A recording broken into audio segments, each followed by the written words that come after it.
राधा और कृष्ण, इनके नाम शायद ही कभी अलग अलग लिए जाते हैं।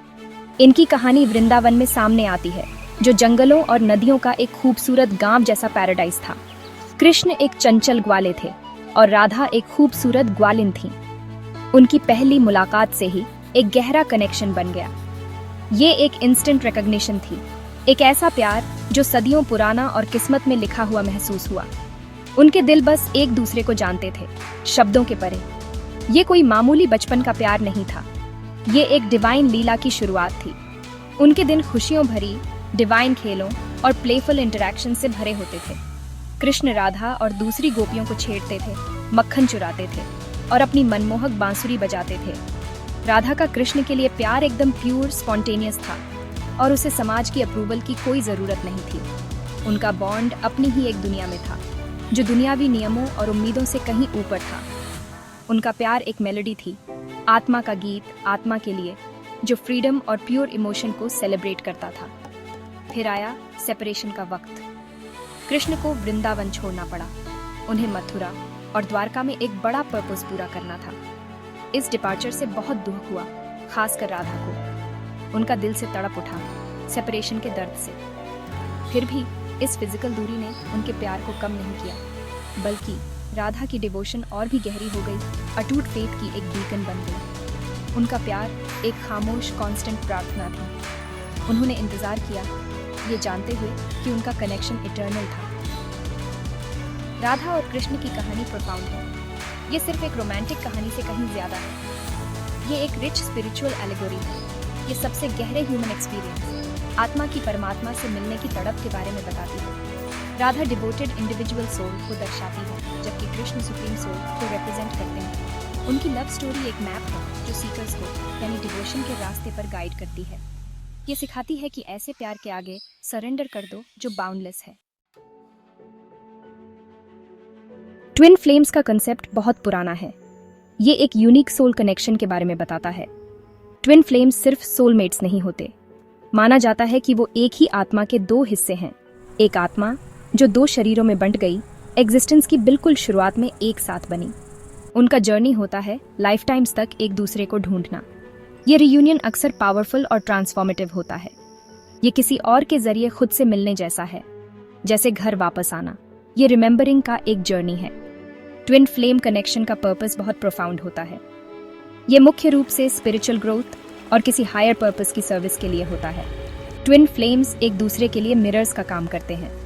वो सिर्फ एक दूसरे की बेस्ट क्वालिटीज ही नहीं, बल्कि सबसे गहरे वाउंड्स और शैडोज को भी रिफ्लेक्ट करते हैं। ये मिररिंग पर्सनल डेवलपमेंट को एक्सेलरेट करता है, हर सोल को हीलिंग और होलनेस की तरफ पुश करता है। कनेक्शन अक्सर इनक्रेडिबली इंटेंस होता है। ये ब्लिसफुल भी हो सकता है और चैलेंजिंग भी। ये इंटेंसिटी एक अनडिनाएबल साइन है। Gap 2S twin flame relationship के हॉलमार्क्स क्या है? एक इमीडिएट स्ट्रॉन्ग बॉन्ड आम बात है। एक फीलिंग कि एक दूसरे को हमेशा से जानते हैं। फिजिकली मिलने से पहले भी अक्सर सिंक्रोनिसिटी और शेयर्ड एक्सपीरियंसेस होते हैं। कम्युनिकेशन टेलीपैथिक हो सकता है। अंडरस्टैंडिंग गहरी, इंट्यूटिव होती है, हालांकि जर्नी टर्बुलेंट हो सकता है। मिररिंग इफेक्ट पुराने पैटर्न्स को सामने लाता है। ईगो क्लैशेस हो सकते हैं। ये चैलेंजेस प्यूरिफिकेशन प्रोसेस का हिस्सा है। ट्विन फ्लेम्स और सोलमेट्स में फर्क समझना इंपॉर्टेंट है। सोलमेट्स किंड्रेड स्पिरिट्स होते हैं। वो कंफर्ट, सपोर्ट और कंपेनियनशिप देते हैं। हमारी जिंदगी में कई सोलमेट्स हो सकते हैं। एक ट्विन फ्लेम, हालांकि अपनी सोल का दूसरा आधा हिस्सा माना जाता है। कनेक्शन सिंगुलर और पोटेंट होता है। ये प्रोफाउंड स्पिरिचुअल अवेकनिंग के लिए एक कैटलिस्ट है। अल्टीमेट एम सिर्फ रोमांटिक यूनियन नहीं है। ये कॉन्शियसनेस की एक हायर स्टेट, अनकंडीशनल लव की स्टेट को अचीव करने के बारे में है। राधा और कृष्ण के बीच के प्यार को अक्सर ट्विन फ्लेम बॉन्ड का अल्टीमेट एग्जाम्पल माना जाता है। वो डिवाइन काउंटर पार्ट्स हैं, एक सिंगल स्पिरिचुअल रियलिटी के दो एक्सप्रेशंस। उनकी कहानी, जैसा कि भागवता पुराना और जयदेव के गीता गोविंदा जैसे टेक्स्ट में बताया गया है, इसे परफेक्टली इलस्ट्रेट करती है। वो एसेंस में इंसेपरेबल हैं, भले ही फिजिकली अलग हों।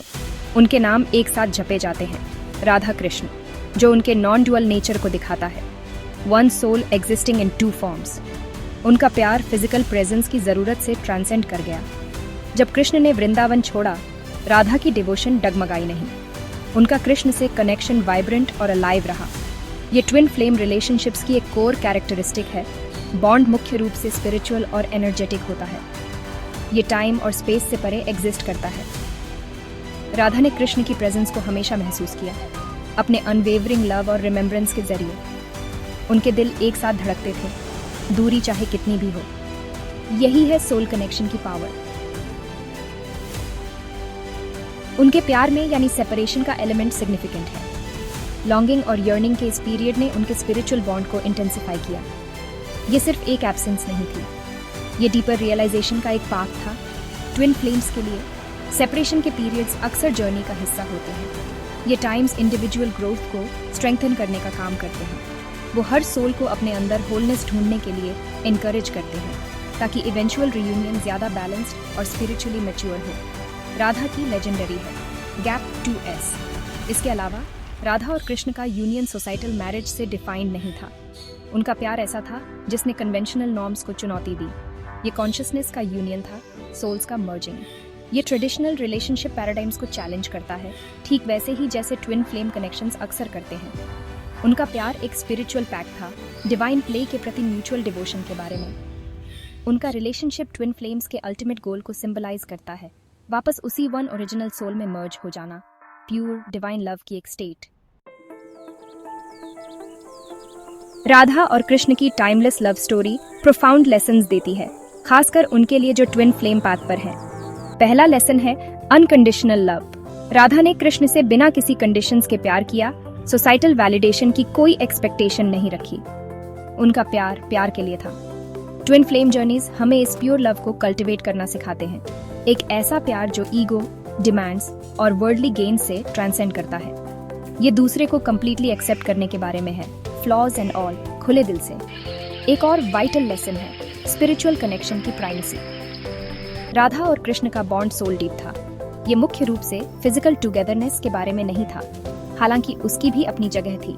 मॉडर्न ट्विन फ्लेम रिलेशनशिप्स में रोमांटिक या फिजिकल एस्पेक्ट्स में फंसना आसान है। उनकी कहानी हमें स्पिरिचुअल कोर को नर्चर करने की याद दिलाती है। शेयर्ड स्पिरिचुअल ग्रोथ को प्रायोरिटाइज करना, सोल के लेवल पर कनेक्ट करना, इससे एक ऐसी फाउंडेशन बनती है जो अनशेकेबल है। गैप 2S सेपरेशन को ग्रोथ के लिए कैटलिस्ट के तौर पर एम्ब्रेस करना तीसरा की लेसन है। राधा ने जो एक्सपीरियंस किया, उसने उनके प्यार को गहरा किया, उसने उनकी डिवोशन को प्यूरिफाई किया। ट्विन फ्लेम जर्नीज में अक्सर सेपरेशन के पीरियड्स आते हैं। ये पेनफुल हो सकते हैं, लेकिन ये बिना पर्पस के नहीं होते। ये इंट्रोस्पेक्शन, इंडिविजुअल हीलिंग और स्ट्रेंथनिंग के अपॉर्चुनिटीज देते हैं। जब अंडरस्टैंडिंग के साथ अप्रोच किया जाए तो सेपरेशन एक ज्यादा प्रोफाउंड और स्टेबल रियूनियन का रास्ता बना सकती है। प्रोसेस पर ट्रस्ट करो, साइलेंस में भी। फाइनली, डिवोशन और सरेंडर का पाथ। राधा का अपने प्यार के लिए कृष्ण के प्रति कंप्लीट सरेंडर एग्जेम्पलरी है। उन्होंने अपनी इंडिविजुअल आइडेंटिटी को अपने प्यार में डिसॉल्व कर दिया। यही है ट्विन फ्लेम्स के लिए जर्नी के आगे सरेंडर करना क्रूशल है। डिवाइन टाइमिंग पर ट्रस्ट करना, कंट्रोल और एक्सपेक्टेशंस को लेट गो करना। इसका मतलब पैसिविटी नहीं है, इसका मतलब है सोल के पर्पस के साथ अलाइन होना। इन लेसन्स को अप्लाई करके हम अपने ट्विन फ्लेम रिलेशनशिप्स को ज्यादा विजडम, ग्रेस और डिवाइन लव से डीपर कनेक्शन के साथ नेविगेट कर सकते हैं। ये हमारी लाइव्स को ट्रांसफॉर्म कर देता है।